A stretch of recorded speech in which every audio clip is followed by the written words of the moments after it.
I know you don't like Josh Allen, and I know you don't like the Buffalo Bills, but they just gave the Baltimore Ravens a gift. I'll tell you exactly what that is in just a couple of seconds. We got a big matchup coming up on Sunday against the New England Patriots, and if you want to beat them on the football field, that's going to start beating them right here at the YouTube channel.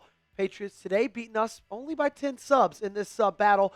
Not a big deficit. Okay, again, I got to tell you, I hate their host, Brett Alper. Cannot stand the dude. He cannot be. I need your help. If you haven't joined us yet, subscribe to the channel.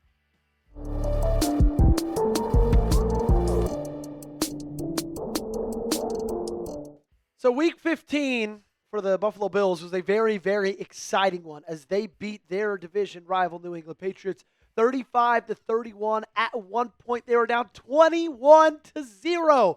Josh Allen did his best Superman impression, put on his cape, and pretty much led them to victory through the rest of the way. It was a crazy game. It was the first loss for New England since September 21st. The New England defense allowed a season-high 35 points prior to that game. The highest they had let up was 27. And it was their second ever loss in history after leading at 21 or more points at home in Gillette Stadium. But, of course, we're talking about the gift that they gave us. I want to give a big thank you to Joe Brady, Josh Allen, and the Bills, because in beating New England, what they did for us Ravens fans and what they did for the Baltimore Ravens is they gave them the blueprint. They showed you, hey, this team's hot. They didn't lose a game in October. They didn't lose a game in November. They had yet to lose a game in December. This is how you do it. Now, what is that blueprint? It's short, quick passes, and sustained drives. Let's talk a little bit more about those short, quick passes, though, because those are what turned into those long, sustained drives. Josh Allen's average depth of target, his ADOT rather, was 8.6 yards, which might sound like that's pretty deep until you realize that, like Lamar Jackson over his last 5 or 6 games, his average depth of target is sitting somewhere around 11 yards. And even with that ADOT being so low, he still was able to put up a completion percentage of almost 70%, just under 200 yards, 3 touchdowns. That's a big one, and had the passer rating of 123.1. This wasn't the strategy for the whole game for them, though, because after halftime, they came out, they got 14 yards total in their first 3 drives. But then the last 5 drives, 312 yards and 5 touchdowns. Look, I've been begging the Baltimore Ravens and Todd Monken to give Lamar Jackson just a little bit of help. To give Lamar Jackson a game plan that his average depth of target is not so deep down the field. And with what the Buffalo Bills just did to the New England Patriots, how they were able to mount that comeback is exactly because of that. This is the perfect game to make a permanent change. There's multiple reasons to prefer a smaller average depth of target for a quarterback. I think the most important one right now is it's going to allow Lamar Jackson to get into a little bit of a rhythm. Getting to see a couple of passes be completed early, have some positivity with the way you're throwing the football. Like, that's going to be big for him and building that confidence up. Because although he played well against Cincinnati this last week, they didn't they didn't ask him to do much. And you got to think about the 4 weeks prior when he failed to get a completion percentage over 60. Failed to throw more than 1 touchdown pass. Threw 4 interceptions. Like, sometimes you just got to see the ball go through the hoop. And then start feeling yourself a little bit more.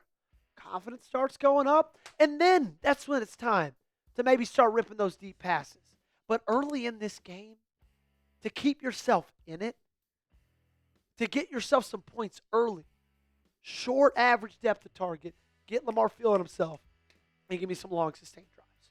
What's your confidence level in Lamar against New England? Scale it for me 1 to 100. 100, you're like, the most confident I've ever been. You think it's going to be a Jackson 5 type game.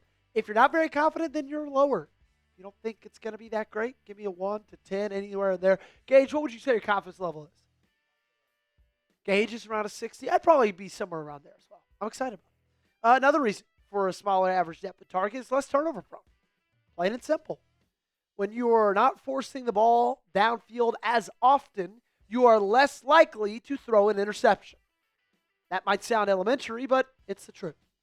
Lamar Jackson is on pace currently for his second most interceptions in a season in his career. That's what he's on pace for right now. This turnover-worthy play percentage is 3.3. It's the highest since the 2021 season. Because I think a lot of people can see the interceptions he's thrown and just say, hey, Joey, but look what happened last game with Zay Flowers. That's going to be marked as the Lamar Jackson interception. That pass hit him right in the hands, and you're right, 100%. That's why turnover-worthy play percentage is a great metric, because it's like, how often are you putting the ball in harm's way? 3.3, highest in his last 4 seasons. Another reason for a smaller average depth of target, less 3 and outs. Give yourself a little more wiggle room with the playbook. Give yourself a little bit more yards at a time. Maybe even less yards, but longer drives. How often have you seen this team go 3 and out this season? Like, these are absolute drive killers. I can't tell you how many times I've seen run on first down, doesn't work, throw past the sticks on second down, incomplete, and then you're sitting at a 3rd and 10. Or throw past the 6 first down, incomplete, or throw past the 6 on first down, incomplete. Second down, you're going to run it, maybe get 3 yards. Okay, now you got a 3rd and 7. And it's especially bad when you don't love your defense. This defense has been playing better, but I don't think any of us have just full confidence in the defense right now. And when you go 3 and out, they're on the field more, which means they're tired, and it gives the opportunity for the offenses to score more points. It just feels like this year there's been a lot of 3 and outs, more than usual for Baltimore. And so getting that ADOT down a little bit, I think, is really going to help that. And right now, Baltimore is 2-1 when Lamar has a sub-9 ADOT. And that one loss was against Kansas City Chiefs, where he didn't really even play a full game, and it was just ugly from the get-go. From the defensive side of the ball, it was just hideous. But it's 2-1 when he's got sub-9 this season. Let's take it down, okay? Let's get an 8-5, 8 flat. I don't care. Just get them in a rhythm. You want the Ravens to beat New England? If you do, hit that thumbs up button. Like today's video. It's science, just like Gage says up there. You want to win? Boom, like the video. We got a lot more to break down on today's show, but we got to give a big shout out and a big thank you to our awesome sponsor, our friends over at PrizePicks. It is the holiday season, which means it's the best time of the year for sports. You got bowl games, basketball matchups, playoff pushes. It's all happening at once, and while you and I are out here making decisions every single day, what gifts to buy, what to eat, which game to watch, there's one place where it feels good to be right, and that's PrizePicks. My wife couldn't even name 4 pro teams. Then we started playing on PrizePicks, and now every Saturday night we're breaking down who she's picking for her lineup. It's the most exciting way to watch football.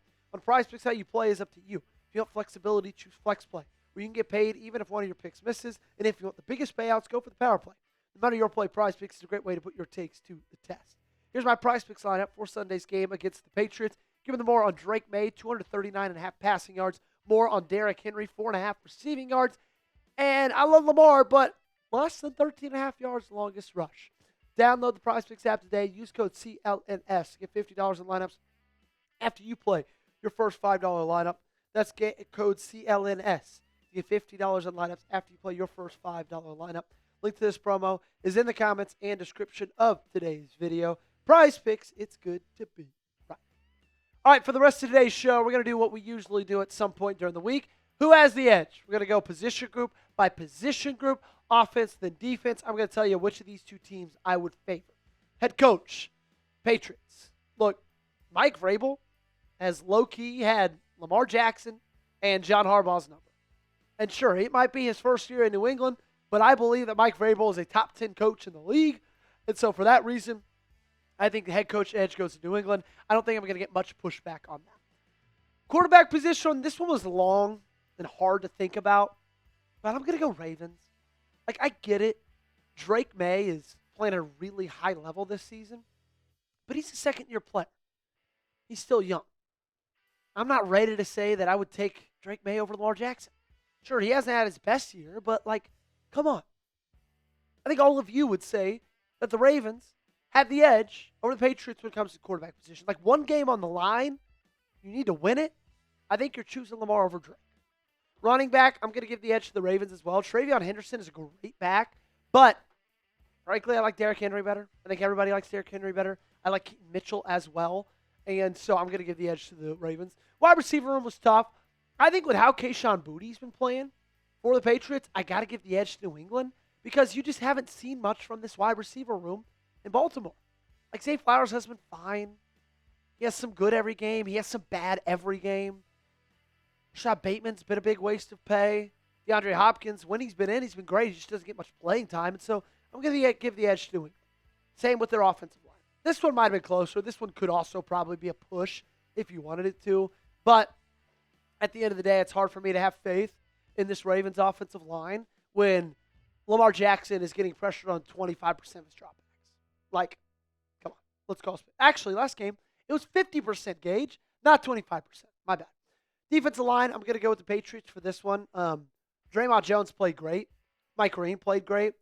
I think Draymond Jones had like an 88 PFF grade, the highest of a Ravens edge rusher so far this season. But still, it's a one-game sample size. I'm not ready to fully commit and marry the idea that that defensive line is fixed. Linebacker room, I'm going to go Patriots as well. You lost Teddy Buchanan for the rest of the year. He's been a starter since like week 2. That's a big miss, okay? If Spillane plays, which I believe he will, I'm going to give the edge to the Patriots in the linebacker room, as I will in the cornerback room. They have one of, if not the best cornerbacks in the game.